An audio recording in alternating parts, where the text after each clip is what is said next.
Hello viewers, welcome to my channel.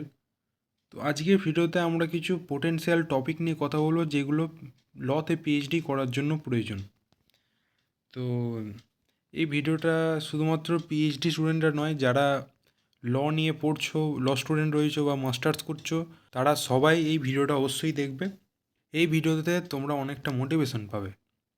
তো প্রথমে আমরা বলবো পাবলিক ইন্টারন্যাশনাল ল থেকে কিছু পিএইচডি টপিক নিয়ে।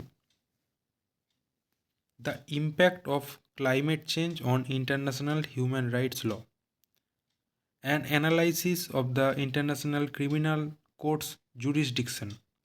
The role of international law in cyber warfare. এরপর হচ্ছে humanitarian intervention a critical examination. এরপর হচ্ছে the protection of refugees under international law. এরপর রয়েছে প্রাইভেট ইন্টারন্যাশনাল ল থেকে কয়েকটা পিএইচডি টপিক। তো এরপরে আছে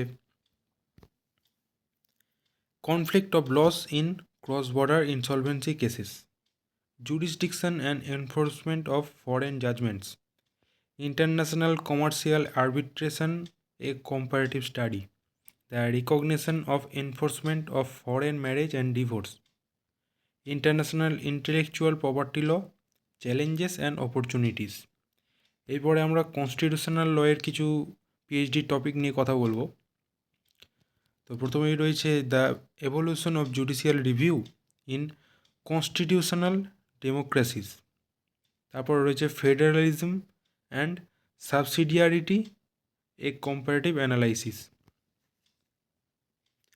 তারপর রয়েছে the right to privacy in the digital age. এরপর রয়েছে freedom of speech and expression, a comparative study. এরপর রয়েছে the role of judiciary in constitutional interpretation. এরপরে আমরা কর্পোরেট ল থেকে কিছু পিএইচডি টপিক নিয়ে কথা বলবো। Corporate governance and shareholder rights, the regulation of mergers and acquisitions. এরপর রয়েছে corporate social responsibility, a critical examination, the impact of Brexit on corporate law, comparative study of corporate law in emerging economics. আচ্ছা, এরপরে আছে human rights law থেকে। তো the protection of minority rights in international law, women's right and international human rights law, the right to health in international human rights law, the impact of counter-terrorism measures on human rights, business and human rights, a critical examination. এরপরে রয়েছে environmental law থেকে। তো climate change and international environment law, the regulation of genetically modified organisms, environmental impact assessment, a comparative study, the protection of biodiversity in international law, sustainable development and international environmental law. Criminal law থেকে থাকছে the criminalization of cartels, a comparative study, the regulation of cybercrime, the use of artificial intelligence in criminal justice, the impact of mental health on criminal responsibility, comparative study on sentencing policies. এরপরে jurisprudence থেকে থাকবে jurisprudence and legal theory, the concept of justice in modern jurisprudence.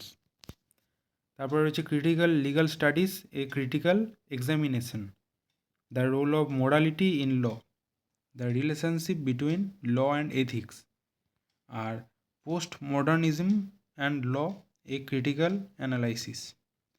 আচ্ছা, extra কিছু topic আমি বলে দিচ্ছি। তো intellectual property law and biotechnology, international taxation and transfer pricing, sports law and dispute resolution, law and technology, a comparative study, disability rights and international human rights law. আচ্ছা, এবার methodology থেকে কিছু কথা বলবো আমি। তো when selecting a topic, consider originality and contribution to existing knowledge, relevance to contemporary legal issues, feasibility of research and data collection, alignment with your research interests and expertise, potential for interdisciplinary approaches, and remember কয়েকটা জিনিস তোমরা মনে রাখবে সেইটা নিয়েও আমি বলবো। তো consult with your supervisor or academic advisor, conduct preliminary research and literature review, refine your topic and research question, develop a research proposal and timeline, ensure compliance and institutional requirements and ethics guidelines. তো এই কয়েকটা topic আমি বলে দিলাম। তোমরা যারা net pass করেছো এবং সদ্য পিএইচডিতে অ্যাডমিশান নিয়েছো, তো তাদের যদি টপিক প্রয়োজন হয় তো তাদের ক্ষেত্রে এই ভিডিওটা খুব হেল্পফুল হবে। তো আশা করছি ভিডিওটা তোমাদের ভালো লেগেছে। তো আজকে ভিডিও এই পর্যন্তই। Thank you.